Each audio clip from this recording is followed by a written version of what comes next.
Halo teman-teman, perkenalkan nama saya Srita Haranurfala dari Fakultas Pendidikan Olahraga dan Kesehatan, Prodi Keperawatan, Universitas Pendidikan Indonesia, semester 4.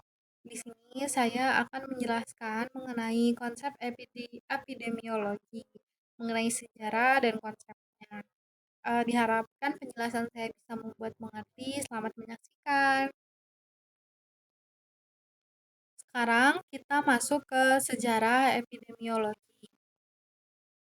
Sekitar 400 sebelum Masehi, Hippocrates mencoba menjelaskan kejadian penyakit dari sudut pandang rasional daripada supernatural. Dalam esainya yang berjudul On Airs, Water, and Place, Hippocrates menyarankan bahwa faktor lingkungan dan host seperti perilaku dapat mempengaruhi perkembangan penyakit.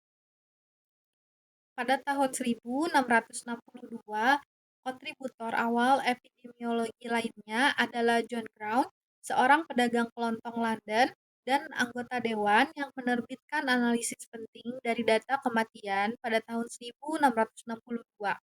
Publikasi ini adalah yang pertama menghitung pola kelahiran, kematian, dan kejadian penyakit, mencatat perbedaan antara laki-laki dan perempuan, tinggi kematian bayi, perbedaan perkotaan dan pedesaan, dan variasi musim.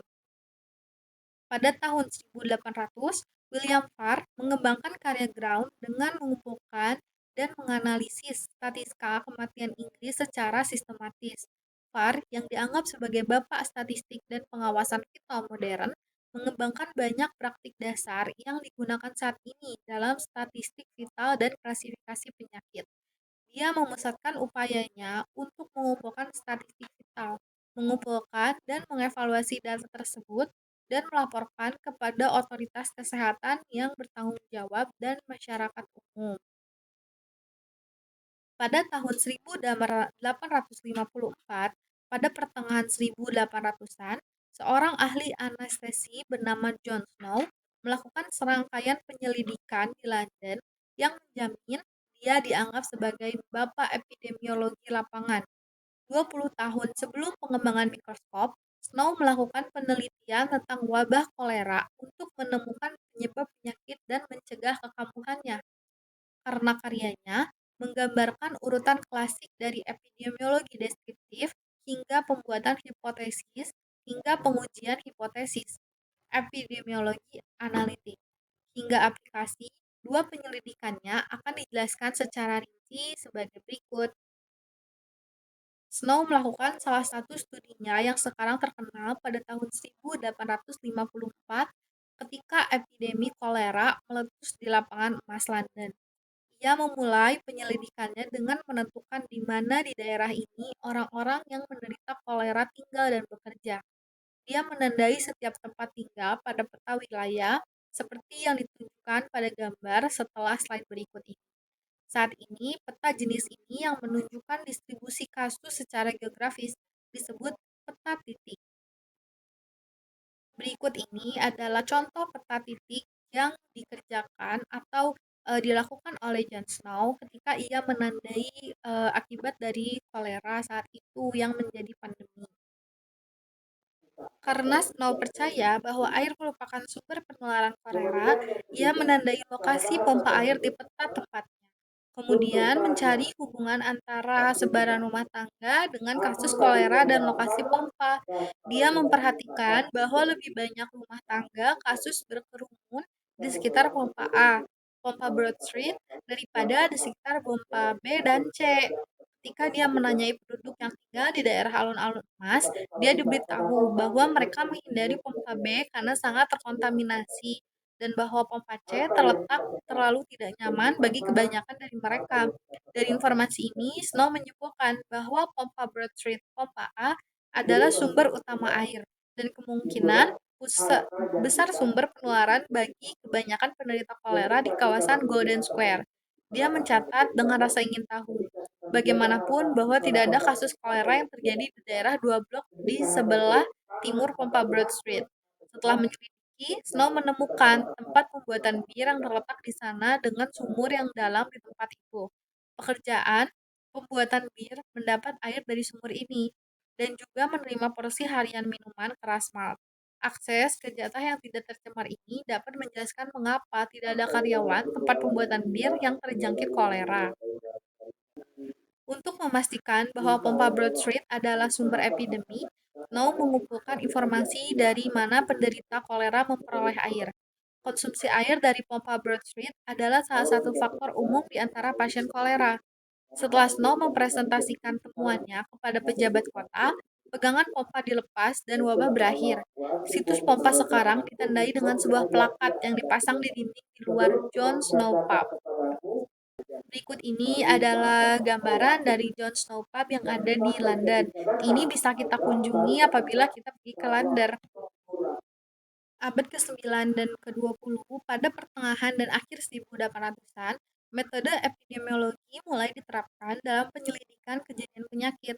Saat itu, sebagian besar peneliti fokus pada penyakit infeksi akut. Pada tahun 1930-an dan 1940-an, ahli epidemiologi memperluas metode mereka ke penyakit tidak menular. Periode sejak Perang Dunia II telah menyaksikan ledakan dalam pengembangan metode penelitian dan dasar-dasar teori epidemiologi. Epidemiologi telah diterapkan pada seluruh rentang hasil, perilaku, dan bahkan pengetahuan dan sikap berhubungan dengan kesehatan.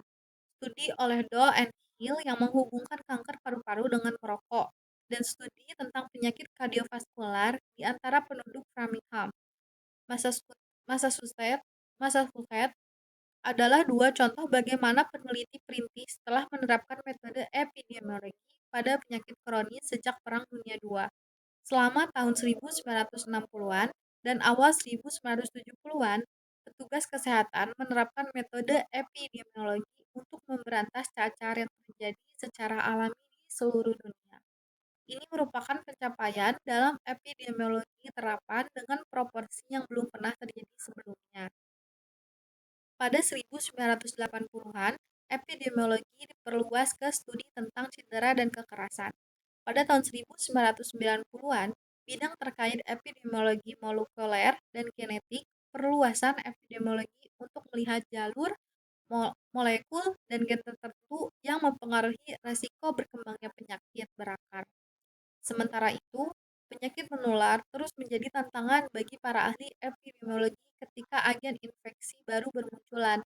Virus Ebola, Human Immunodeficiency Virus atau HIV, Acquired Immunodeficiency Syndrome, AIDS, diidentifikasi, Legionella, Severe Acute Respiratory Syndrome, SARS, atau diubah obat-obat resisten, Mycobacterium tuberculosis, avian influenza, dimulai pada 1990-an dan semakin cepat setelah serangan teroris 2 September 2001. Ahli epidemiologi harus mempertimbangkan tidak hanya penularan alami dari organisme penyebab infeksi, tetapi juga penyebaran yang disengaja melalui peperangan biologis dan bioterorisme.